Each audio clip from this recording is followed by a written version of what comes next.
자, 여러분 안녕하세요. 김태동 1분 맥행정학. 자, 오늘은 공공선택 이론의 특징에 관련된 기출문제. 요거는 좀 많이 출제되어서 1부하고 2부로 나누어서 문제풀이 하도록 하겠습니다. 자, 오늘은 1부 2021년 지방직 7급 7번 문제죠. 10페이지입니다. 행정학의 접근 방법에 대한 설명을 옳지 않은 것은 1번 생태론적 접근 방법은 외부 환경이 행정체제에 영향을 미친다는 시각으로 환경에 대한 행정의 주체적인 역할을 경시했다는 비판을 받는다. 그렇죠. 이거 맞는 말이고. 그다음 후기 형태주의는 형태주의를 비판해서 나온 거라 했죠. 신행정학입니다.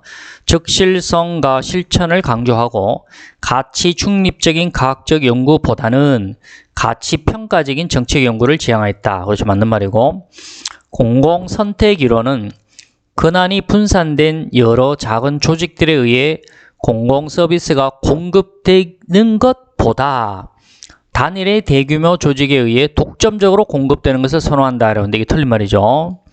공공선택 이론의 그 이론 중에서 그 티브 가설하고 오츠의 분권화 정리를 배우셨을 겁니다. 자, 거기에 내용에 따르면 단일의 대규모 중앙정부보다는 권한이 분산된 소규모 자치정부에 의해서 공공서비스를 제공하는 것이 더 효율적이라고 이야기했습니다. 그래서 요거 지금, 요 내용이 지금 바꿔치기 되어 있죠. 정답은 3번이고, 그 다음 4번.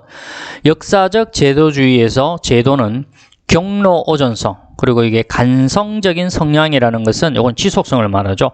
경로 오전성과 이 지속성, 이것으로 인해서 새로운 환경의 변화에 적절히 대응하지 못할 수도 있다라고 했습니다. 이것도 맞는 말입니다. 자, 그 다음은 13페이지. 자, 이번에는 13페이지 2021년 경찰 승진 문제입니다. 자, 왼쪽에 4번 들어가죠. 공공선택 이론에 대한 설명으로 가장 적절하지 않은 것은 정치와 행정 현상을 경제학적 방법론으로 분석한다. 그렇죠. 맞는 말이고, 니스칸에는 관료는 예산 극대화를 추구한다라고 주장하였다. 맞는 말이고, 사이먼의 제한적 합리성이 아니라 인간을 합리적, 바로 이기적 경제인으로 취급한다 했겠죠. 제한적 합리성이 아니죠. 정답 3번이고, 방법론적 개최주의 맞고요. 자, 그 다음에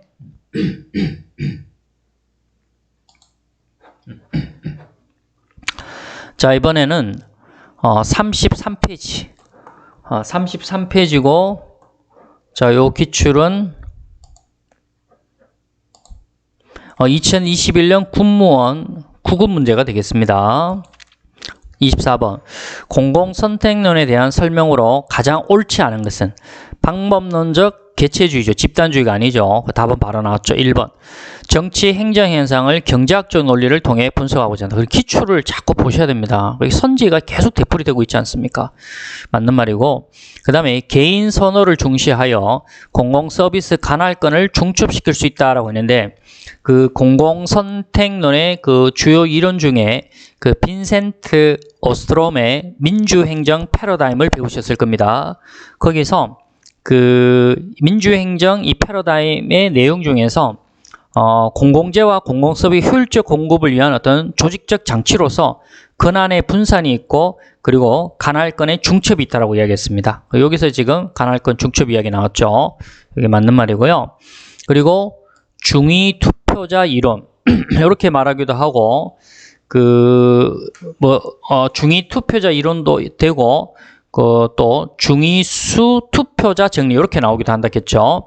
그래서 여기 배웠는 내용 중에 여러분들이 기억나셔야 되는 게, 그 중위 투표자 이론에 의하면 그 중간적인 선호를 가진 투표자 수가 가장 많기 때문에 그 투표의 결과는 그 중위 투표자의 선호만을 반영한다겠죠. 그래서 따라서 그 투표자의 어떤 선호와 강도가 고려되지 않고 중위 투표자 이외의 투표자는 만족하지 않고, 이에 따라 배분적 효율성이 달성하지 못한다라고 이야기했을 겁니다.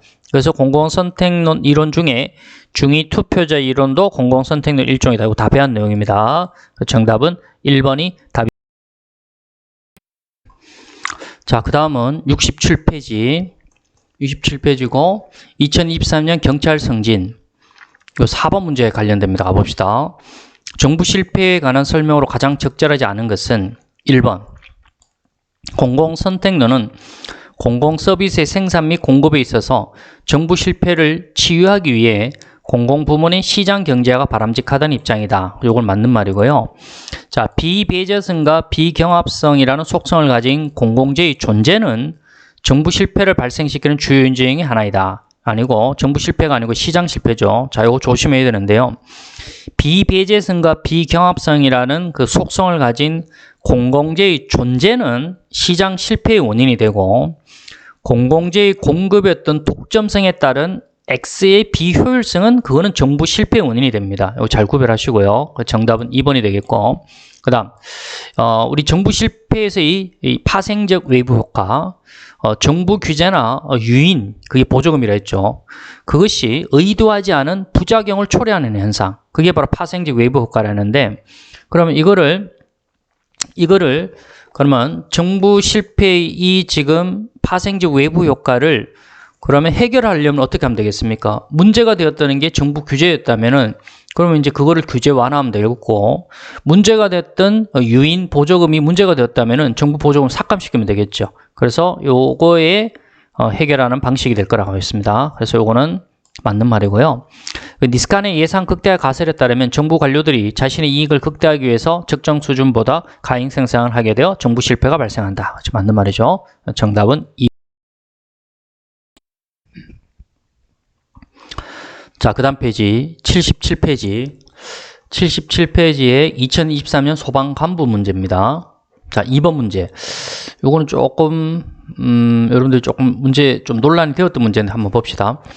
다음의 역사적 배경하에 등장하게 된 행정이론이 아닌 것은 1930년대 뉴딜 정책과 제2차 세계대전을 거치면서 정부의 역할과 규모가 확대됨에 따라, 이 내용을 잘 봐야 되죠. 정부의 역할과 규모가 확대되었다라는, 큰 정부죠. 큰 정부. 관료의 재량권도 증가하게 되었다. 행정부의 정책 입안 기능이 확대되면서 전통적인 정치와 행정의 구분은 비현실적이다. 그러면 정치 행정 이론론 관점으로 들어간다는 이야기죠. 그럼 이제 요 지금 내용으로 봤었을 때는 바로 정치 행정 이론론 시각이고, 어떤 행정의 어떤 기술성, 처방성, 어떤 큰 정부를 그려나가는 겁니다. 거기에 해당되는 게 이제 정책과학이라든가, 뭐 신행정학이라든가, 발전행정론, 요까지는 이해가 되고요. 근데 공공선택론은 이거는 이제 1970년대 그 정부 실패의 원인을 설명하고 어떤 효율적인 공공서비스 공급 기제를 제시하는 이론이죠. 작고 효율적인 정부관입니다.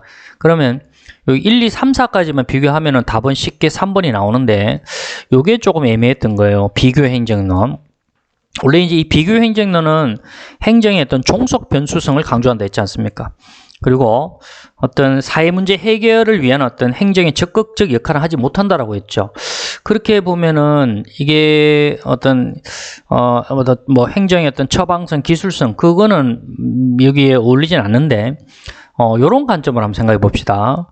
어떤 시기적으로 이 당시에 이제 1930년, 1970년대 사이에 그 미국의 어떤 신생국 그 원조 계획이 있었죠. 그때 이제 이 미국이 행정의 어떤 적극적 역할, 주도적 역할을 해 나갔다는 이야기입니다. 그런 관점에서 비교 행정론도 바로 이 정치 행정 그 이론론 관점에서 어떤 그 신생국을 지원하는 그런 적극적 역할을 했다는 관점에서 1번, 2번, 4번, 5번을 같은 맥락으로 보시면 되겠습니다. 그래서 정답은 3번이